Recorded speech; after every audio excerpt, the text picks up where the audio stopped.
Welcome to the discussion, English 313. I'm Henry Lubka, and I'm sitting here with Cole Koffroth. How are you doing, Cole? I'm doing fine, Henry. How are you? I'm doing quite well. Glad to hear you're doing all right. I'm doing more than all right. I'm doing fantastic because, Yeah? check it out, we are going to be able to talk about some super cool ideas and elements in comic books that are just downright shenaniganness. Shenanigosity. Shenanigosity is downright absurd. But some of these comic books just expect us as readers to just take at eye level.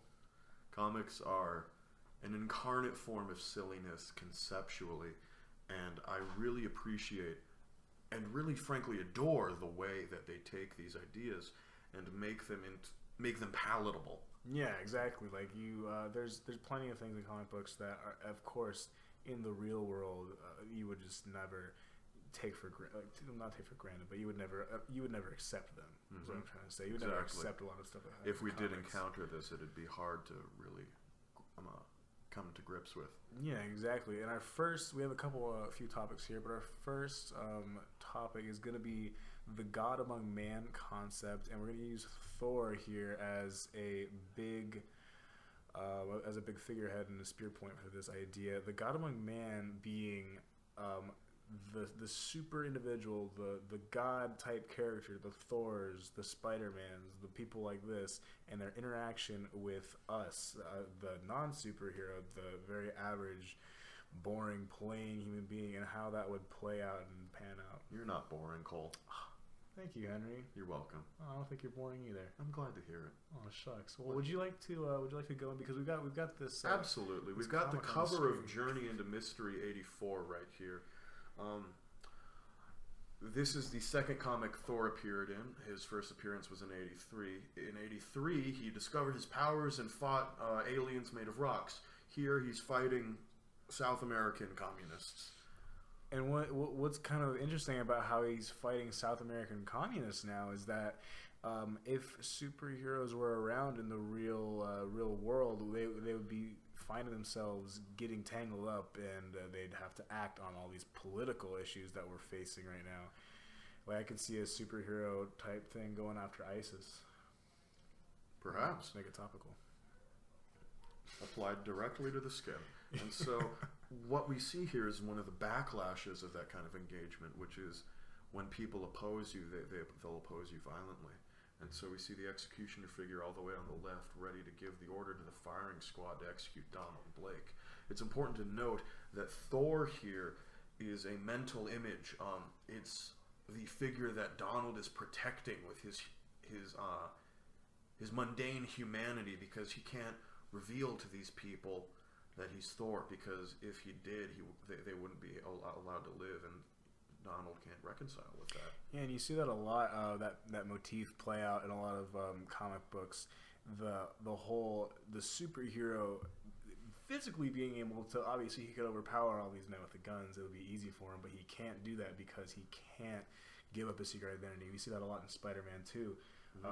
Whether he be at school and he wants to beat up his bully or something like that, but he can't do it because... Right, both of the figures are kind of held prisoner by the other. Thor and Donald are each other's captor.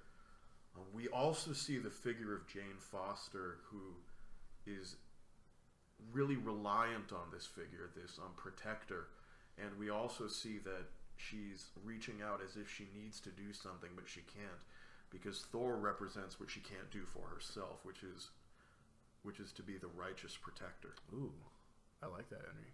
That's very deep. Well, thank you. I try.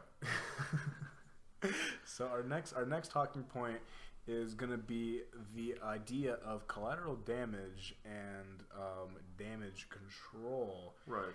In comics, because every other comic book you really see a lot of just cars flying, buildings exploding, just all sorts of mayhem and how would you describe that? All of this wanton destruction that no one really pays for, right? Yeah, no one pays for it, right, Henry?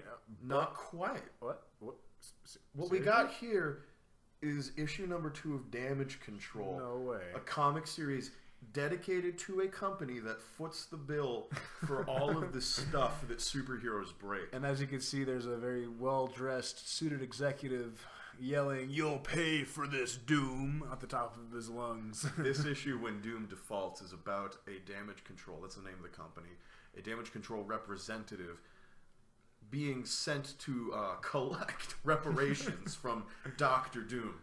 But I mean, in a way, I actually see this as a very very real world type thing that would happen if there was superheroes around, especially maybe not with villains, but with some of the more public entity type superheroes that are very accessible by the government. And I think there's also something to this being a realistic reaction. It's like when you take a comic and when you take a cartoon rather, and then you put a regular person in the middle of it.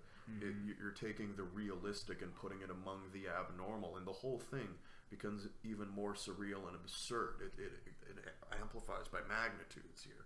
Yeah, and the aspect of damage and destruction in the city, it's something that a comic can't go without it.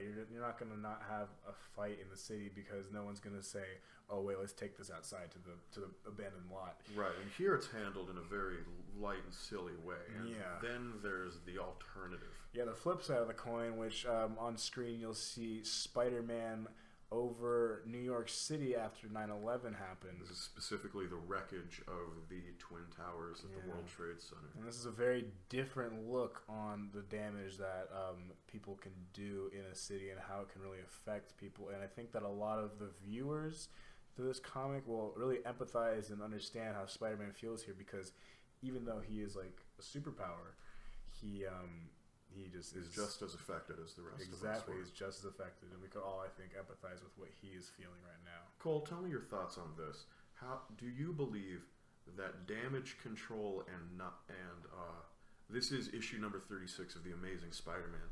Do you think that they handle collateral damage in the same way? I see a parallel here where something from the real world is placed in the world of the absurd, and everything escalates in terms of how strange it is. I could totally see that, because it's one thing to have a couple of superheroes destroy the city and then you forget about it at the end, because there's always a resolution to comic books. At the end, no one's really thinking like, "Oh, good thing that we saved the prisoners," but oh wait, 300 people just died because of all this mayhem and destruction in the city. But we don't think about that because that's just the average. But when you look at a real world event such as 9/11 in this comic book, you can really scale it back and actually see what would actually happen. Mm-hmm. But they just don't show that as often, because then the whole comic book would be about that. And here we have Spider-Man almost speechless. He can only get out one word, when what he's normally known for is being a very wisecracky sort of smart, snarky individual. Yeah. Tried to say smarmy and snarky at the same time.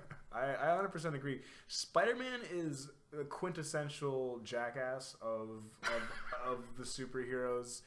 It's not Spider-Man if he's not making wisecracks when he's about to get his face pounded in. He's the class clown of the superhero genre. He is, and I think that's why he's my favorite, because he is just super funny. As you can see here in this image, You said this was Kingpin, right? This is Kingpin, and you can see, and as you so kindly illustrated in MS Paint. For your viewing pleasure, I have copied Spider-Man's head and placed it on top of Kingpin's fist. Yeah, as you can see, to really represent this guy's head could be entirely held in this guy's hand. That's the threat Kingpin represents. And Spider-Man is telling him that he's so fat that if he cut himself shaving, marshmallow fluff would come out. Which I think that there's a certain line that kind of gets drawn, Henry, but about what we will accept and what we don't accept when it comes to superheroes. And I mean, Spider-Man's a funny guy, and we know Spider-Man, and this is how he acts, so we can accept this type of Spider-Man. But what do you think we might not accept, Cole? I don't think we'd accept another type of Spider-Man out there that you brought to light. You showed me this guy. He goes by the name of Peter Porker, aka the Spider Ham, and he is up against the Amazing Spider. Oh, I'm sorry, the Amazing Spider Ham against the Swinister Six. That is just ridiculous. Guys, I think we can all agree that we have crossed the line here. This isn't a comic anymore. This is a joke. This is a big joke, but I mean, Henry. So, Henry, my question to you is, what makes Spider-Ham so much different than Spider-Man, the real Spider-Man, who is in his own right pretty silly and funny and goofy too? Yeah, exactly. I think there are two things that happen here. One is, I think comics have a sort of Greek art mindset where there's a depiction of the perfect human body. It's very physical media. Exactly. But ultimately, we depict human superheroes because there's a certain physical idolatry going on here. Yes. Whereas in Spider-Ham, he just looks fill ridiculous. in the blank. When I first looked at this, I didn't realize that this was the main character. I thought this was Spider-Man's submarine. Spider-Reen. Spider-Reen. You can go straight to Marvel with that. Cool. Yeah, don't see this. I think the other thing that occurs here is that there's something that gets substituted between the standard comic and the parody comic like Spider-Man.